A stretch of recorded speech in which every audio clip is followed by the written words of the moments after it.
Hello guys, कैसे हो आप सभी। मैं आशा करता हूँ कि आप सभी बहुत बेहतरीन होंगे। और आज मैं आप लोगों के साथ एक बहुत ही इम्पोर्टेंट और यूनिक सर्कुलर के ऊपर डिस्कशन करने आया हूँ। बेसिकली ये जो सर्कुलर है, insolvency and bankruptcy board of India ने इशू किया है।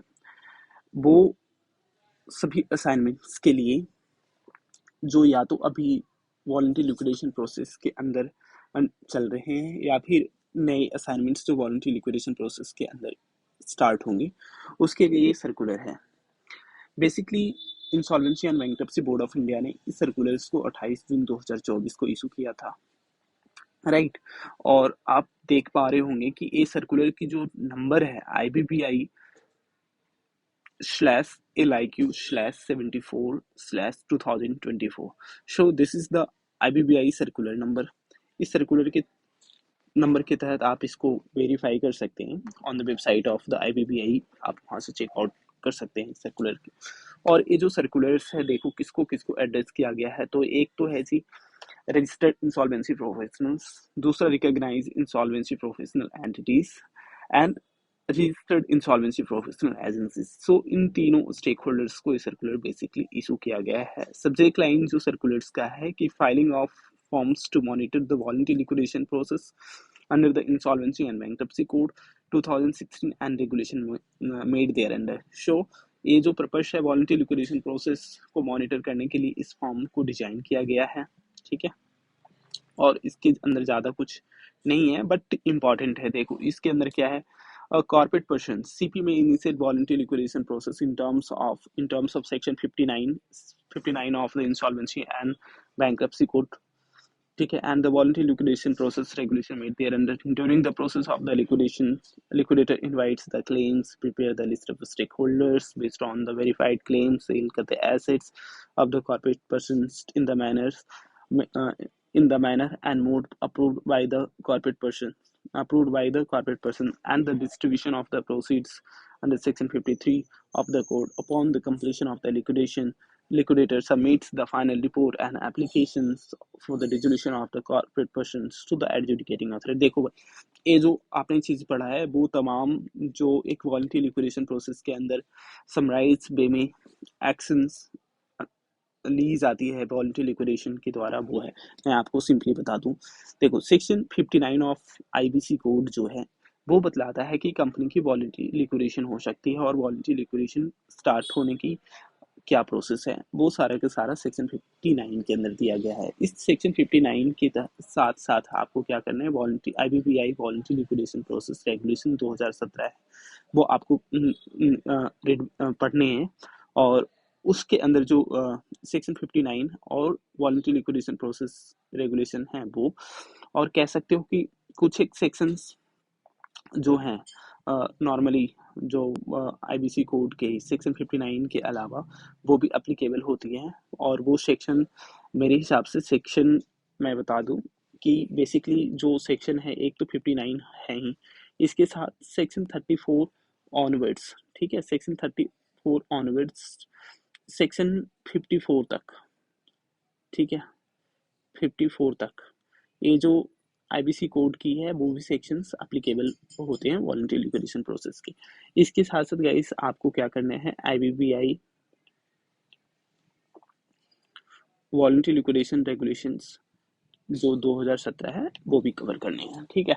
अब होता क्या है कि एक बार वॉलंटरी लिक्विडेशन प्रोसेस स्टार्ट हो गया तो लिक्विडेटर क्या है, क्लेम इनवाइट करेगा, क्लेम आने के बाद उस क्लेम को वेरीफाई करेगा, उसके बाद लिस्ट ऑफ स्टेक होल्डर्स बनाएगा, उसके बाद लिस्ट ऑफ स्टेक होल्डर्स बना करके क्या करेगा, जो CD की एसेट्स है उसको सेल आउट करेगा।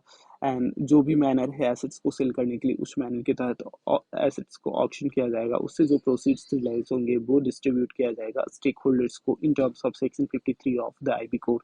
And upon the completion of the liquidation process, the liquidator submit a final report to the IBBI and application for the dissolution of the corporate person to the adjudicating authority. So these are the entire summarized process under the voluntary liquidation process। और आपको ये भी पता होगा कि इन सारे process को execute करते टाइम एक टाइम पे जो वॉलंटरी लिक्विडेटर है उनको रिपोर्टिंग करनी होती है किसको, IBBI को। और अभी तक इस सर्कुलर इशू होने से होने तक हम लोग क्या करते थे कि आईबीबीआई को रिपोर्टिंग तो करते थे, बट वो मेल के थ्रू करते थे। अलग अलग स्टेजेस पे हम लोग ईमेल करते थे आईबीबीआई को, उसके अंदर हम लोगों को अटैचमेंट्स लगाने होते थे, जो भी इंफॉर्मेशन होता था पर्टिकुलर कंप्लाइंसेस के लिए, वो अटैचमेंट लगा करके आईबीबीआई को हम लोग क्या करते थे, मेल कर देते थे। This this is the pre circular scenario, कह सकते हो कि अभी तक हम लोग ऐसा करते आ रहे थे।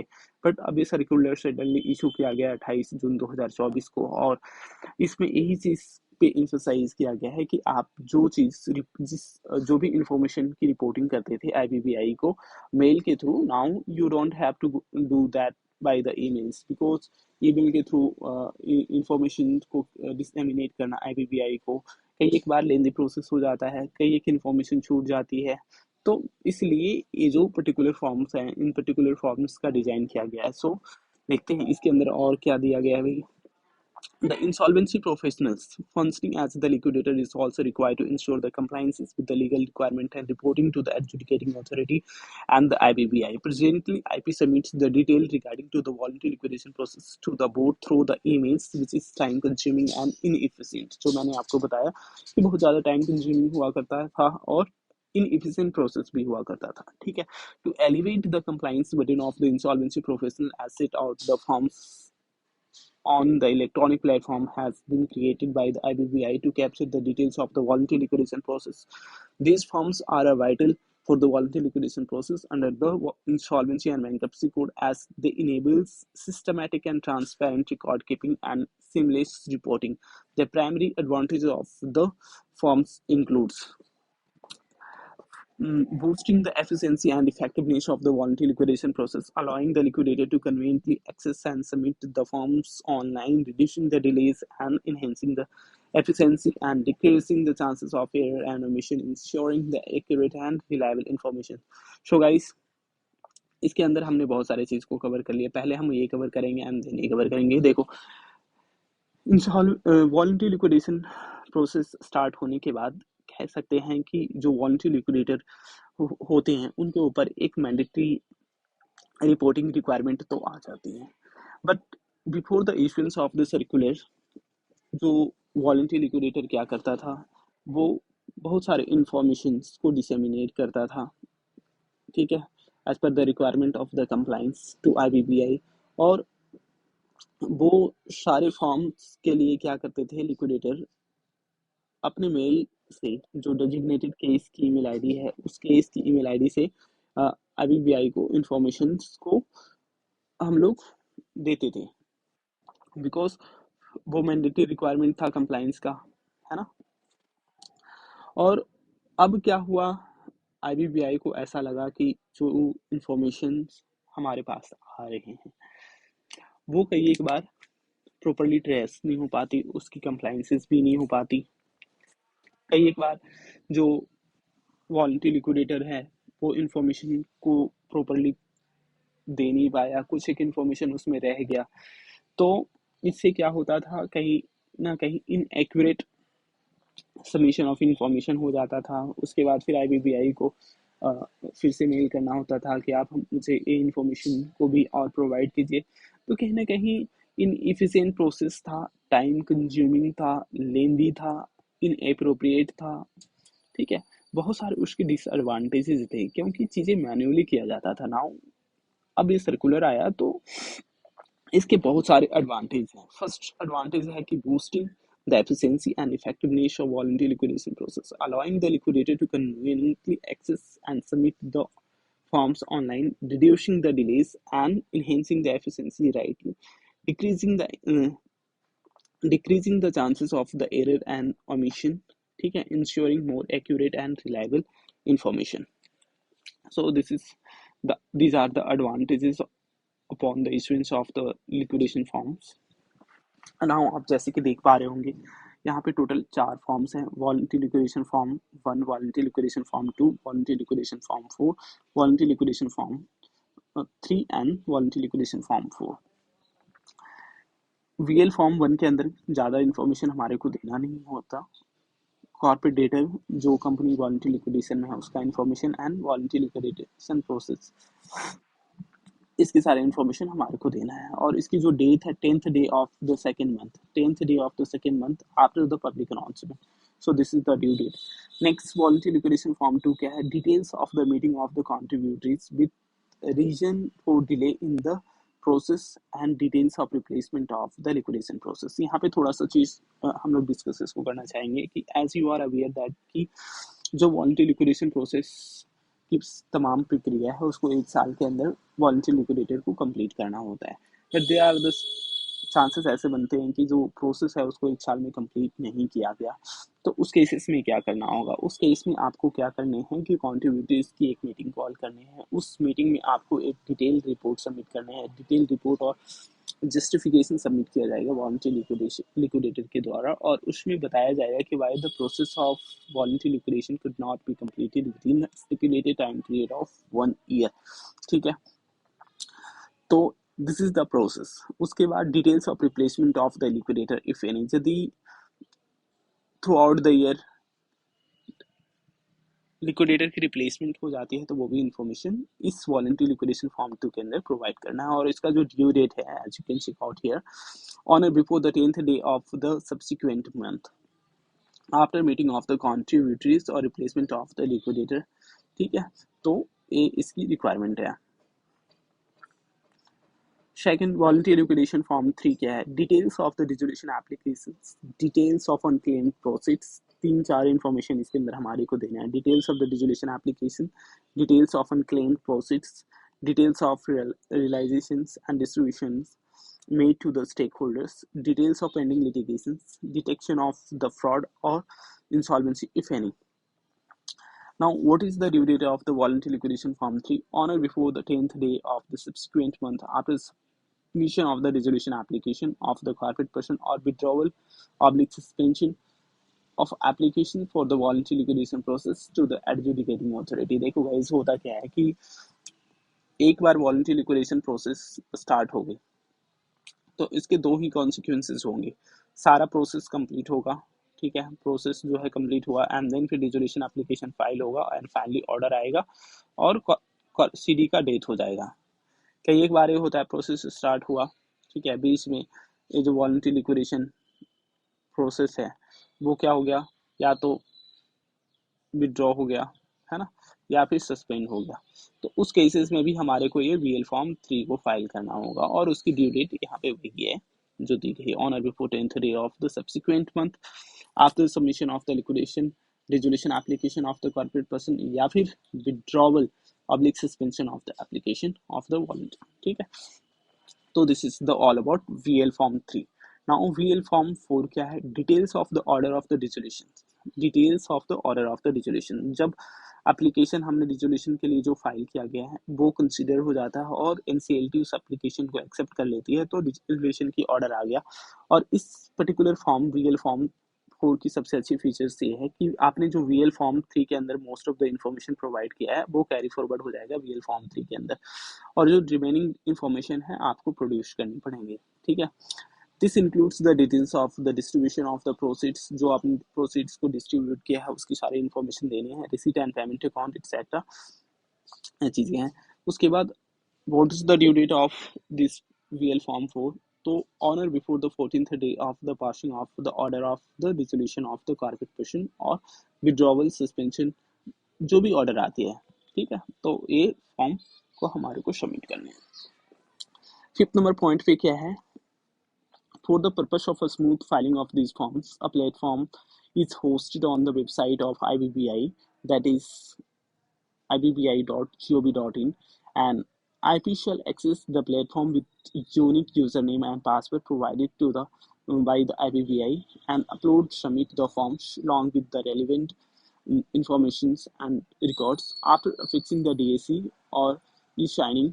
Further, uh, timely filing of complete and accurate information along with the records is the sole responsibility of the IP। guys, मैं यहाँ पे आपको बताऊं, जो IPs होते हैं ना, IPs होते हैं उनको एक यूज़र आईडी, ठीक है, और पासवर्ड मिलता है। ठीक है, तो इस फॉर्म्स को फाइल करने के लिए आपको तो पहले IBBI के साइट पे जाना है। वहाँ पे IBBI के साइट पे आपने गया, ठीक है। वहाँ पे जाकर के आप आईपी कॉर्नर में जाएंगे, ठीक है। आईपी कॉर्नर में जाने के बाद आप अपनी यूज़र आईडी, ठीक है, और पासवर्ड वहाँ पे प्रोड्यूस करेंगे। उसके बाद वहाँ पे आप देखेंगे राइट हैंड साइड पे, ठीक है, दो फॉर्म आएंगे, लिक्विडेशन फॉर्म आएगा, LIQ फॉर्म, ठीक है, और वॉलंटरी लिक्विडेशन फॉर्म, ठीक है। आपको यहाँ पे जाना है। जब यहाँ पे जाएंगे तो आपको सारे केसेस की लिस्ट दिखेंगी जो आपके पास एज अ वॉलंटरी लिक्विडेशन होगी, ठीक है।